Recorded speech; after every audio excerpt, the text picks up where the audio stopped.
Okay, Bez Hashem Yisbarach. Today we are starting Daf Kuf Yud Zayin in Masech Chulin. We'll be starting from the final line on Kuf Te Zayin Amud Beis.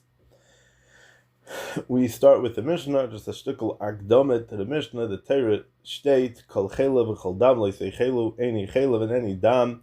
You shall not eat both Chelav and Dam. Carry a chi of kares for a person who consumes them intentionally, and requires a chatos for a person who eats them b'shogeg, inadvertently. Although chelav and dam are also by the same pasuk and carry the same einshim, there are certain chumras that apply to one but not to the other. The following Mishnah will speak out the stringencies, the chumras of each of the two.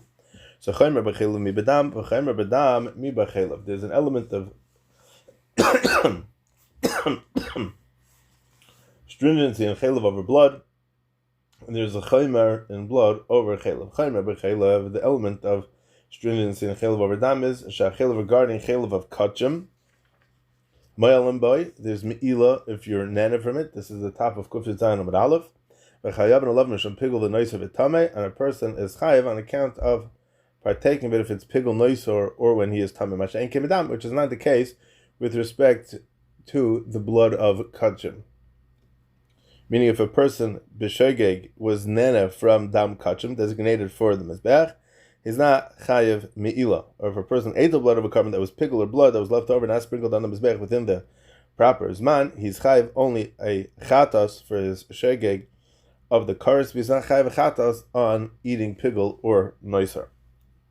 Okay? V'chaymer b'dam, and there's the element of chaymer in dam over chelav, is sh'adam noig b'behema v'chayiv oif, that the issur against eating dam applies to the blood of chayis, domesticated animals, behema, undomesticated animals, oif, and fowl, birds, bein tamei, bein tahirim, whether a non-kosher species or a kosher species, v'chelav ein enegel b'behema tahir bilvad. While the issur against eating chelav applies only to chelav of kosher domestic animals, which the Gemara mentioned previously, in regard to also the story of basa b'chalav, which we had the back and forth about on Daf Kuf Yud Daled. The Gemara will now go to the din that a person is chayiv me'ila for being nana from chelav of kachim. Not in me'ila. Where do we know that the chelav of kachim kalam is subject to me'ila? Where do we know it from? Rabbi Yanai says, the pasuk says, with respect to the korban of a kohen gadol's par chatas kashayura mishar zevach hashlamim, just as it would be separated from the bull of the shlamim offering. Now, what do we learn from the bull shlamim offering concerning the kohen gadol's par that had not already been spelled out explicitly? This mention of the bull, which presumably comes to teach about the kohen gadol's chatos is in fact found to be the subject of a drasha already. Meaning, because makishar zevach hashlamim par kohen mashiach, that the Torah is comparing the shar zevach hashlamim to the kohen gadol's par, to teach that ma par kohen mashiach yesh b'meila, just as the parts of the kohen gadol's bull are subject to meila, of shar zevach hashlamim yesh b'meila, so too the karbanos of the zevach hashlamim are also subject to meila. Even though it's kachim kalim and did not carry meila while it was alive, the emurim are subject to meila once it's blood, once the avodah of zrika is completed and the emurim become fit and designated for burning on the mizbeach. Amle Reb Chanina said to Rabbi Yanai, why do you offer this pasuk as a source for this halacha? Is it wrong? Meaning, why do you find it wrong to learn out that Rabbi taught from what Rabbi taught in the following brisa? Kol chelav l'Hashem. The pasuk says all chelav is for Hashem. The rabbis say mure kachim kalam l'meila, which comes to include the emurim of kachim kalam with regard to meila. So Dr. Gemara Amar Abaye says itzrich, both psukim are necessary. Because Rachmana chelav, if the Torah had written only the pasuk that was mentioned by Rebbe, which says that the chelav of kachim kalam is chayiv meila, I would have said that chelav in yeseres ushtei klayos loy, that the chelav of kachim kalam is indeed subject to meila, but the other parts of kachim kalam, such as the diaphragm and the two kidneys, are not subject to meila.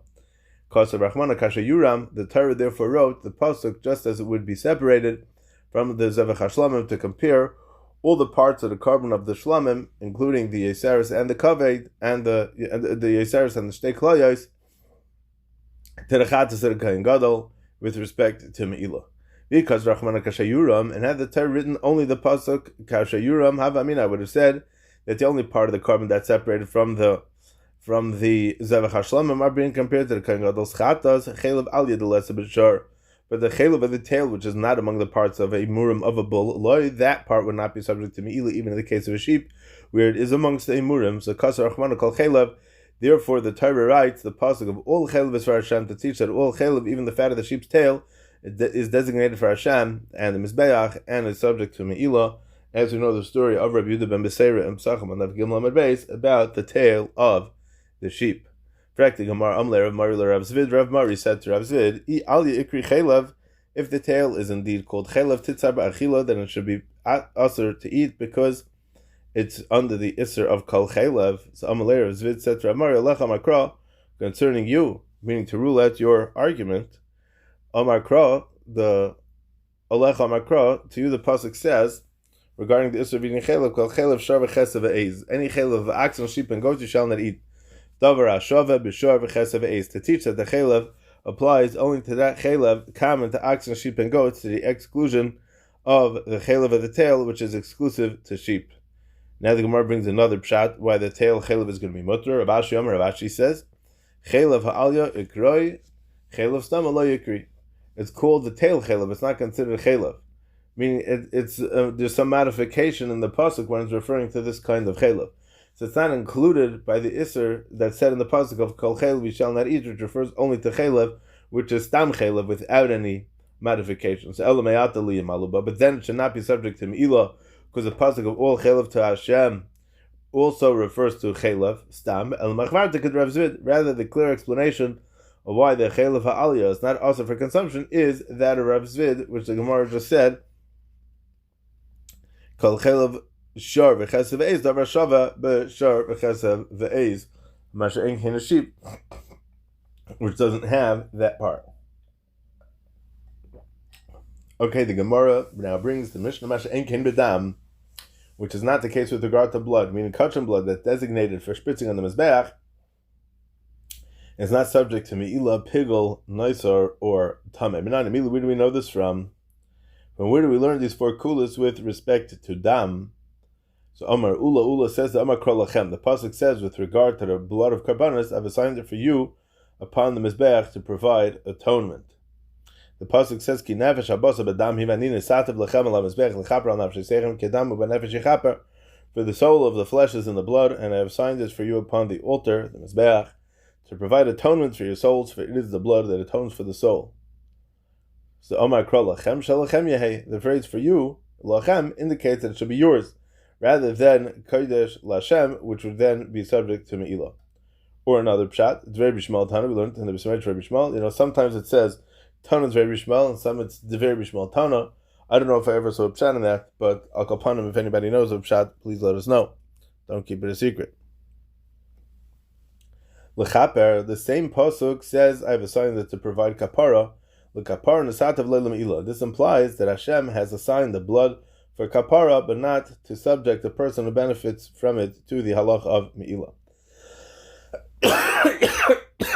I'm Schuldigs. Rabbi Yechanan Omar, a third mikar, Omar Kar the pasuk. The end of the previous pasuk says, "Who it is, who lifnei kapara kilache kapara." This implies that it's the same before the kapara and after the kapara.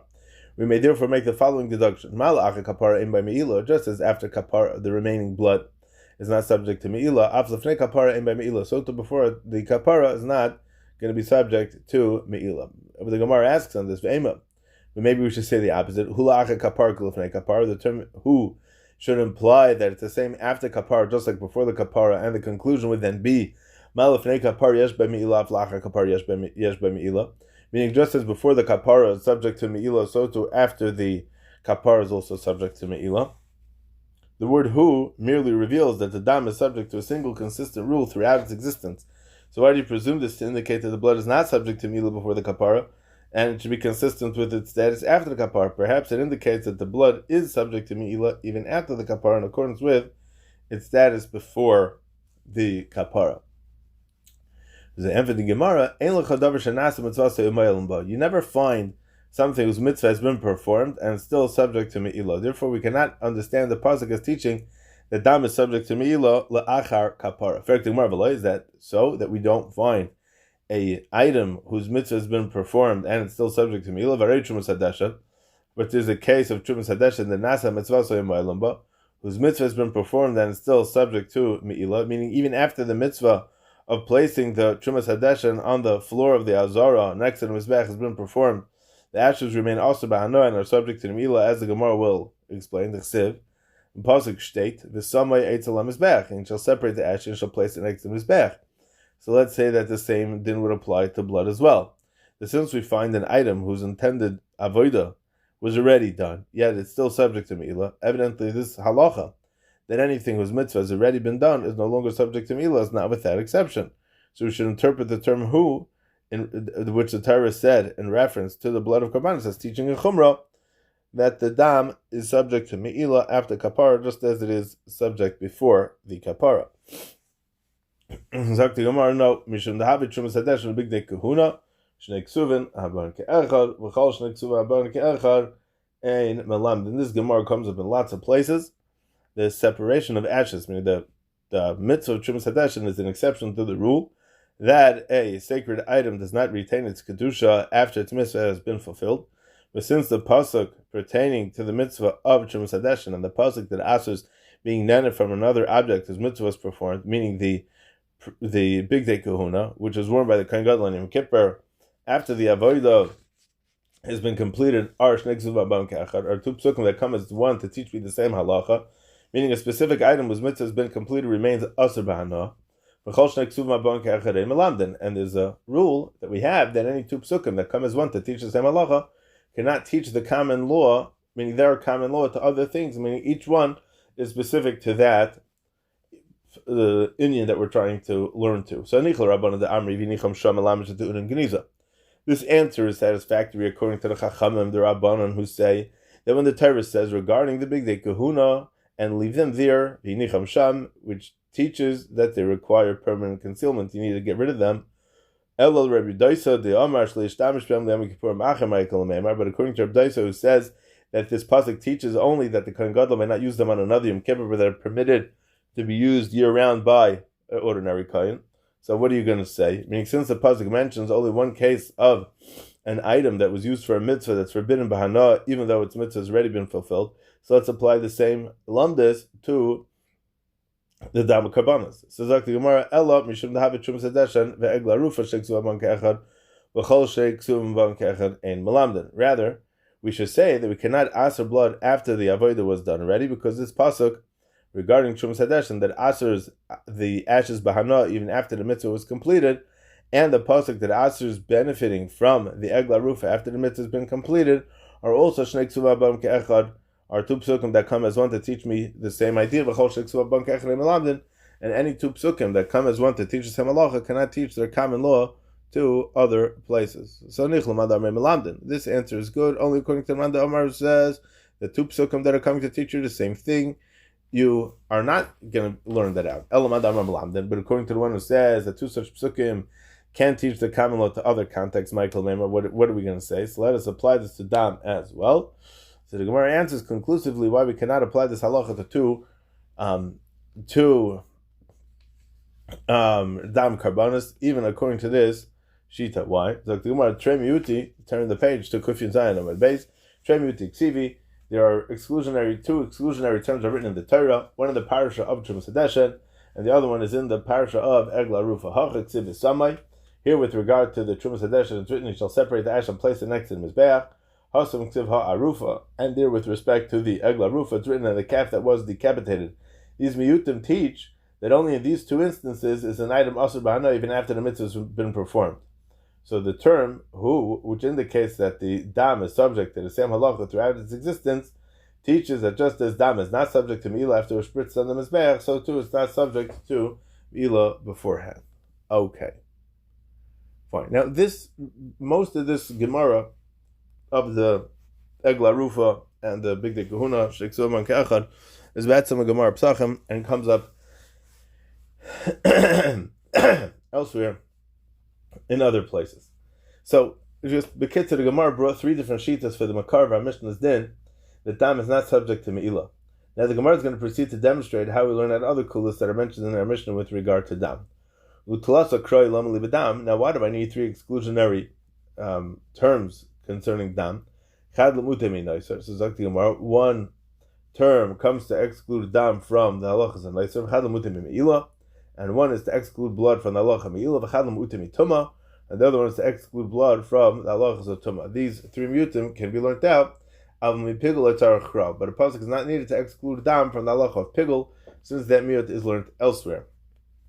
Although there are only three terms in this pasuk, and our Mishnah mentions a fourth kula pertaining to dam, that if a person ate the dam of a carbon that became disqualified as pigul, he's chayav only for dam and not for pigul, which meaning that doesn't require any miyut in the parsha which discusses dam, because it's already had a miyut under the general rules of pigul, as the Gemara will proceed to explain. But you don't need a pasuk for pigul that's not learned in the Mishnah. In Zvacham and Daf Mem Gimel, Kol Sheyesh LaMatir, in anything that has something that will be matirit, any part of a carbon that becomes mutter for its use only through the service of something else, Bein LaOdem or Bein LaMizmech, either for people or for the Mizbech, Pigul, a person is chayiv on account of it to the kares penalty for pigul, but dam gufei matirhu, and dam itself is a matir, as no service to another part of the carbon is needed for the dam to be mutter on the mizbeach. It is thus excluded from the halachas of pigul. Hadron Allah kol habasar, we shall return to you kol habasar, and we should be zeicha that the leiv ha'even should be nepach l'leiv basar, and that should be kol habasar. Okay, with this we embark on our journey to explore and to learn the 9th parak of Chulin, which is called Ha'or v'Haraitiv. So we're going to need to give a shtickle hagdama to the Or v'Haraitiv, and let's go. So it goes like this. I think we're going to be discussing a lot about Tumas Eichlin and Tumas Nevelis, the Tumah of foods and the Tumah of dead animals. Tumas Eichlin refers to the Tumah contracted by a food from a contaminated object, such as a mace, a nevela, or a sheret. Tumas nevelis refers to the tumah inherent in a nevela, which it can convey to a person, utensil, or food. These subjects are actually related to Seder Taurus, but since they were brought up at the end of the 4th parak on Daf Ayin Zayin in connection with the Uber of Behema, an entire parak here is devoted to discussing them thoroughly, and the other prakim in between Daf Ayin Zayin and over here dealt with other sugyas that arose from discussions in the 4th parak. Okay. A couple of things that we need to know, a couple of just good information that we need to know before we start this parak, and it's good to keep in mind that these rules apply in all over Shas, but Seder Taurus is very chaviv by me, so whenever we have a chance to learn something from Seder Taurus, I want to go into it, I want to explain it. I think people, Baruch Hashem, today there are probably more people learning Taurus than ever in the history of the world. But still, people today find things difficult when it comes to Seder Taurus. So I want to take the opportunity to try to explain as much as we can in simple terms the concepts. There's many concepts that we have to learn in order to fully understand and appreciate what Seder Taurus is all about. As with any area in the Torah that we're not familiar with, but it could get confusing, but if we have the rules laid down very clearly, then it should be easy, relatively easy, to go through the sugyas properly. Okay, so a food that became tameh cannot convey its tumah to other foods or mashkim unless it measures at least a kebeya, which is the size of an egg. As regards contracting tumah, however, in Taras Kahanim state that even the smallest amount of food can become tameh.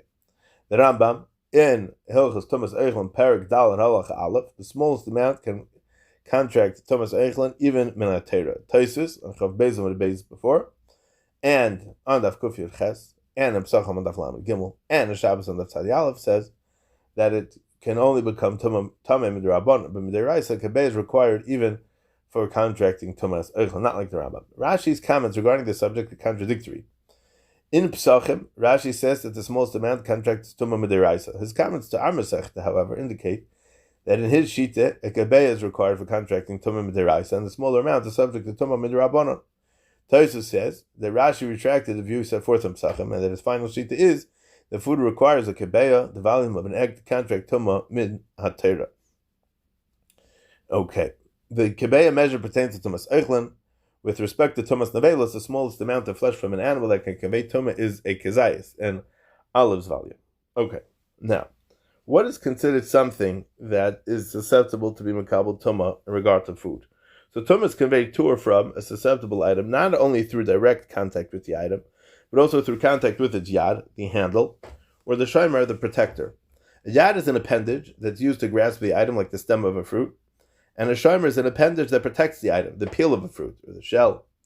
So if the source of tumah touches the stem or peel of a susceptible fruit, tumah is delivered to the fruit through its attached yad or shomer, even though the yad or shomer is not a food and would not be susceptible to tumah in its own right.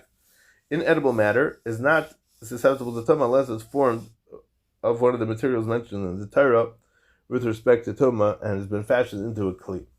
So similarly, if the stem or peel of a tamei fruit touches a susceptible item, the tumah is delivered to the item through the fruit's yad or shomer. These halachas are not specific to tumas eichlin, but pertain to tumas nevelis and other tumas as well. For example, a bone containing meat of a nevela is considered its yad, and hide, skin attached to flesh of a nevela is considered its shomer. So if the bone or hide touches a item that's mochshel kabel tumah, it delivers the tumah of the nevela to that item, even though the bone or hide itself is not edible meat and would not be considered nevela in its own right. Now, with respect to importing and exporting tumah, yad and shomer are equal.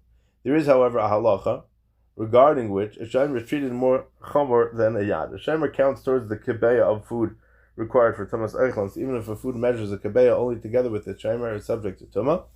Yad, however, can merely deliver tumah, but its measure does not count towards the kibeya. This pertains specifically to tumas eichlin. With respect to tumas nevelis, even a shomer does not contribute to the kazayas required to transmit tumah, and can merely deliver the tumah of a whole kazayas and nevela flesh to another item. And obviously, we'll see more about this in the Gemara as we go on. Okay, so Lamas then the Mishnah. Let's try to keep things as simple as possible. As we learned just now, the smallest amount of food that can become tameh, that can give tumah, that can convey the tumah of foods to a susceptible item, is a shear of a kabeya. And the smallest amount of a nevela that can convey the tumah of nevelas is a kazayas. The Mishnah enumerates things that can be combined with the meat to constitute the measure required for the tumah of foods. Or the hide, v'haroitiv, the gravy, hakipa, the sediment, v'olol, the olol. What is the olol? Not elul, olol. Olol is the term for shreds of meat that are shaved by the knife and remain attached to the hide when one flays the animal. The shaved shreds are not considered food in their own right, but can be combined with another food to comprise a kibeya. The Gemara explains that the exact circumstances in which this halacha would apply. Vatam is the bones, vagidin, the gidin are the sinews. It's a general term that includes the animal's arteries, veins, tendons, membranes, ligaments, and nerves. The Mishnah refers to those gidin that, though permitted for eating, are not eaten as food in their own right. Nevertheless, they're sometimes eaten together with the meat, and will combine with it to comprise a kibeya. Mahakarnayim, the horns, vatlafayim, and the hooves, mitzdarf and latamer tumas eichlin, they combine with basar to convey the tumah of foods. As we explained, none of these substances are mochshel kabel tumah in its own right, but if any of them is together with less than a kibeya of meat, the volume is added to that of the meat to complete the kibeya needed for tumas eichlin. Some of them are considered shomers, and some of them are not. Avaloi, tumas nevelas, but that would be mitzdarf only to combine tumas eichlin, but not the tumah of nevelas. Okay. The Mishnah introduces another case in which an item is subject to the tumah of foods, but not the tumah of nevelas. Similarly, if a yid shechts a non-kosher animal for a goyim and for chesed, and it's still convulsing, it's not totally dead yet, the tameh tumas eichlin, it conveys the tumah of foods. Avaloi tumas nevelas, but it does not convey the tumah of nevelas acha tumas or acha yatas as reisha until it dies or until he chops off its head. Now, why is that? As we mentioned before, the carcass of a non-kosher animal conveys tumas nevelas even if it underwent shkita. However, the Torah specifies that an animal conveys tumas nevelas when it dies, meaning that it's never considered a nevela until it actually expires. So if one chops off its head, then it's considered dead and treated as nevela even if it continues to convulse. The convulsing is no indication of life in this case, but is analogous to the movement of a severed tail of a lizard, which we spoke about earlier on Daf Chav Aleph. So, okay, the Mishnah summarizes the previous halachas. The psukim provided for more things to convey the tumah of foods than it provided to convey the tumah of nevelas. Rabbi Yehuda says, ha'olol hamachunas, regarding the alal of a nevela that was gathered together, if there's a kezayis in one place, a person is chayiv for it. What kind of chiv are you talking about? When a person touches or carries a kezayis of an avela, it becomes tamei. So if he enters the Beis Hamikdash or eats kachim intentionally, he's chayiv kares. And if it was b'shegeg, he has to bring a chatas. Now Rabbi Yehuda argues on the Tanna Kamma's blanket assertion that halal does not convey tumas nevelis. Okay, why does he say chayiv rather than saying it's metame, to make it clear that the reference is to tumah deraisa? Because tumah midrabanan would ask for a person for entering the Beis Hamikdash reading kachim, but its violation would not trigger any kares or a carbon for that matter. Okay, let's start the Gemara, and we'll see a little bit. Let's see what's going on. Tanin Allah the Tan Rabban. We learn in our Mishnah that which the Rabbanon taught in the Brisa. Shemim l'tumah kala. There's a halach of shemim in regard to the light tumah of food. V'loy shemim l'tumah chamura. But there's no halach of shemim in regard to tumah of nevelos. Meaning the halach of shemim, that a shemer combined with the item that it protects to comprise the volume required for tumah. Our Mishnah teaches that the hide and the bones which protect the meat combined with it to comprise the kebei required for tumas eichlin, but not to comprise the kazayis required for tumas nevelos. So the halach of shemer applies to tumas eichlin, but not to tumas nevelos. Now the Gemara is saying that tumas eichlin is called a light tumah, a tumah kala, because a contaminated food is capable of conveying tumah only to other foods or mashkin. In contrast, tumas nevelos is called a tumah chamura, because an nevelos conveys tumah even to people and kalim as well. Shemer l'tumah kala minalon, that there is a halacha of shemim in regard to tumah kala of foods. Where do we know this from? The Tanna of Rabbi Shmuel. We learned in a brisa in the academy of Rabbi Shmuel. Al kol zera zerua asher yizareya.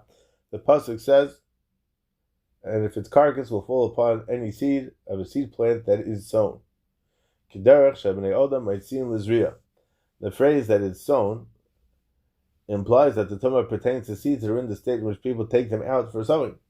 Chita b'klipasa, which will be wheat in its husk, u'sa'er b'klipasa, and barley in its husk, v'adosha b'klipasa, and lentils in their husk. Now husks are not themselves foods, but they're protective foods that they enclose. So the pasuk teaches that a shemer combines with its food in regard to tuma. Meaning, although the shemer isn't edible and it's not going to be mekabel tum in its own right, it's viewed as one with the food that it protects and will therefore be combined with it to complete the shir v'kabeir required for tumas eichlin. Okay, and that there's no halach of shemim in regard to tumas nevelos. Where do we know that from? The Tanna Rabban, we learned that a brisa b'nivlosa. The pasuk says regarding a nevela, a person who touches the carcass shall be tamei. Nivlosa implies that tumah is acquired only through contact with the meat, but not through contact with the skin that does not have an olive's volume of meat attached to it. So yochel hanigeya kineged basar me'achav le'yei tamei. It might be thought that even one who touches, this is the top of Kufay Chesed Aleph. So it might be thought that even one who touches the back of the hide directly opposite the meat does not become tamei. Tamei le'meyitma. The pasuk therefore says that he shall be tamei. So Ma'ika Amar, what does the Brisa mean to say? So Amar Rava, that we will see Bezrat Hashem tomorrow.